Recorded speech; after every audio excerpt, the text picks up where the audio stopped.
नसीराबाद में 10 वरियन जी नींगरी के कुते ॾाढे ज़ख़्मी करे छॾियो आहे। नींगरी जे वारसनि जी फरियाद ते टाउन ऑफिसर ख़िलाफ़ केस दाख़िल कयो वियो आहे। तव्हांखे अपडेट कयूं पिया। नसीराबाद में 10 वरियन जी नींगरी के कुते ॾाढे ज़ख़्मी करे छॾियो आहे।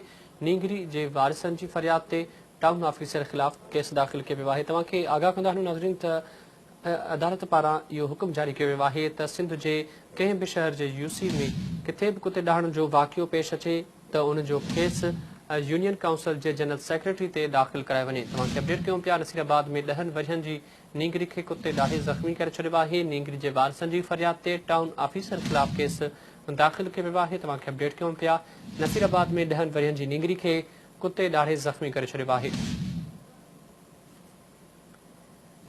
नींगरी जे वारसनि जी फरियाद ते टाउन ऑफिसर ख़िलाफ़ केस दाख़िल कयो वियो आहे। नसीराबाद में 10 वरियन जी नींगरी खे कुते ॾाढे ज़ख़्मी करे छॾियो आहे। नींगरी जे वारसनि जी फरियाद ते टाउन ऑफिसर ख़िलाफ़ केस दाख़िल कयो वियो आहे। तफ़सील मालूम कंदासीं। अल्लाह बख्श कुरैशी लाइन ते मौजूदु आहे। अल्लाह बख्श, 10 वरियन जी नींगरी खे कुते ॾाढे ज़ख़्मी कयो आहे। छा नींगरी खे वैक्सीन मिली सघी आहे? जी बिल्कुल, नींगरी खे वैक्सीन तो बराबर मिली है, पर ये 10 वारनि जी नींगरी है मुसम्मात जन्नत खातूं बिरोही ज़ात जा आहिनि।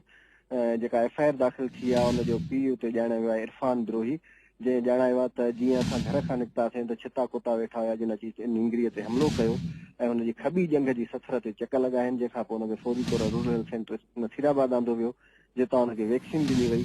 जंहिंखां पोइ नसीराबाद थाणे ते इरफान बिरोहीअ जी फरियाद ते टाउन ऑफिसर नसीराबाद अता लाइ छुटे जे ख़िलाफ़ एफआईआर दाख़िल कई वई आहे ऐं एफआईआर दाख़िल थियण खां पोइ पुलिस टाउन ऑफिसर जी गिरफ़्तारी लाइ टाउन कमेटीअ ते छापो हयो, पर जीअं त छंछरु जो ॾींहुं हुयो ऐं टाउन कमेटी बंदि हुई, हिन जे करे गिरफ़्तारी अमल में हींअर ताईं न अची सघी आहे। जी ठीकु आहे। अल्लाह बख्श, महिरबानी, अव्हां तफ़सील ॾिना।